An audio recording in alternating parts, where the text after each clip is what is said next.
What's up, guys? It's Jay. MorninAfterKill, and I'm back here on Destiny.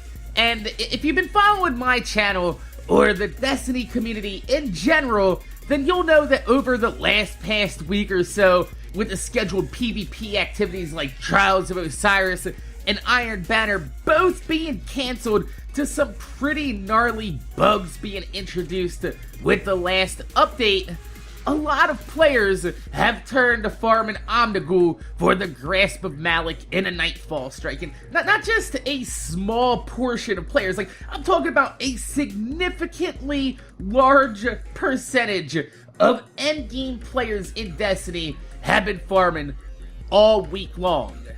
And you know, I just want to point out that this is exactly what Destiny has been missing, and is exactly what Bungie should be focusing on for their endgame design loop, is farming for weapons and gear in-game, rather than farming for light level. You see, other loot-based games' endgame design loop has you seeking rare endgame weapons and gear to augment your loadouts and focus around building your character's inventory tailored specifically to your playstyle. Destiny, however, puts less emphasis on the actual gear in-game and more emphasis on increasing your light level through high-end activities. And the problem with this is that when you put more of a focus on a number than the actual gear, you devalue one of the most interesting parts of a loot and shoot game, and that's variety of weaponry. And not just the variety of weaponry, but desirability of said weaponry. Like, think back to year one Destiny, right? Majority of the player base continuously did raid after raid after raid, nightfall after nightfall after nightfall, hunting for that one specific exotic, mostly the Yallarhorn. But also, you know, quite a few were searching for their Hawk Moons. I know I was. I didn't get my Hawk Moon until 7 months into the game's life cycle. Also, people were searching out the Last Word. Vex Mythoclast was another popular one. Even the Black Hammer, when it was introduced in Crota. In year 2, in my opinion, has taken a step backwards in that regard, right?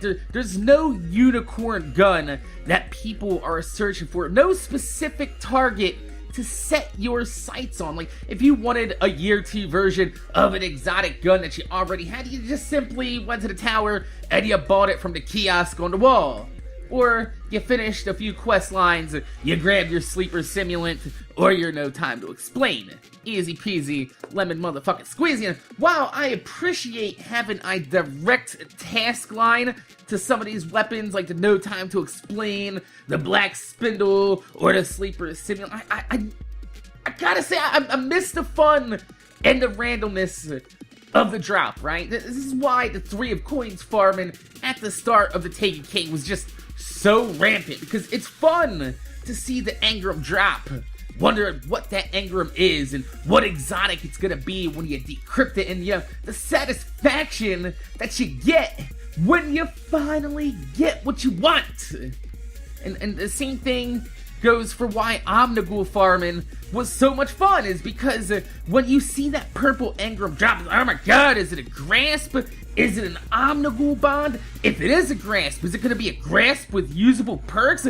I got a good roll. Should I keep going for a better one? You see what I'm saying? The point is that you had a goal in mind when you logged in the game. You had a task at hand, something that you can actually target and realistically try for in an amount of time that you have to play. And you get small bits of satisfaction sprinkled in every so often, every time it dropped.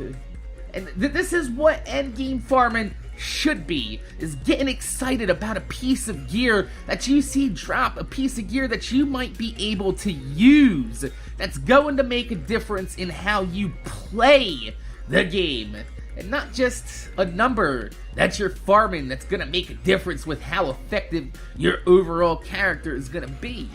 I mean, you have all this great loot that was injected into the Year 2 Taken King loot pool that could give Destiny the type of endgame design loop that makes Borderlands such a popular franchise. I mean, you have Omnigul's Grasp of Malik, the Flayers drop cloaks for the Hunters, you also have the Tread Beyond Stars, Imago Loop, the Baron's Ambition. The list goes on and on of all the cool, unique strike gear that was added into the game with Year 2.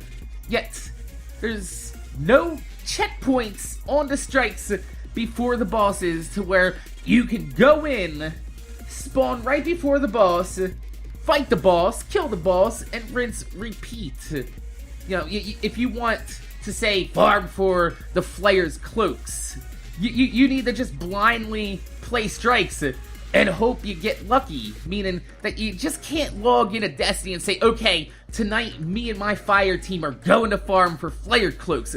That is our goal. That is what we're gonna achieve. You can't, because there's no guarantee that when you enter that strike playlist, that strike is actually gonna show up on your playlist.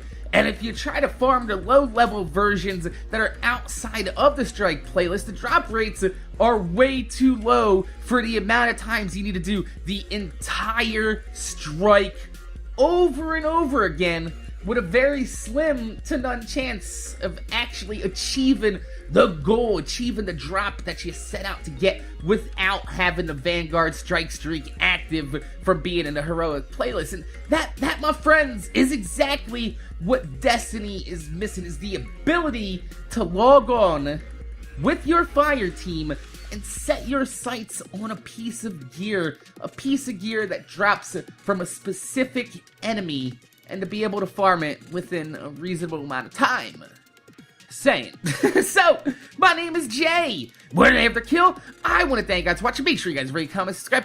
If you could leave a thumbs up on the video, I'd highly appreciate it, because it gives me motivation to make more videos for you motherfuckers that watch my motherfucking videos. Tell me in the comment section down below, though. Would you like to see Bungie make an effort to allow players to focus on specific end-game gear to farm, maybe by, say, adding in checkpoints to farm the bosses, or maybe even an extremely high-end difficulty tier to the strikes that you can enter outside of the strike playlist that would be ultra difficult, fun to do, and have increased drop rates for the strike-specific loot to encourage people to do these strikes or to enter these activities and farm some of the rare gear in the game, rather than focus on farming light levels. I think that would be a way better endgame loop than farming for a number in your inventory. So tell me in the comment section down below. My name's Jay, MorninAfterKill. Thanks for watching, and I'm gonna see you guys later.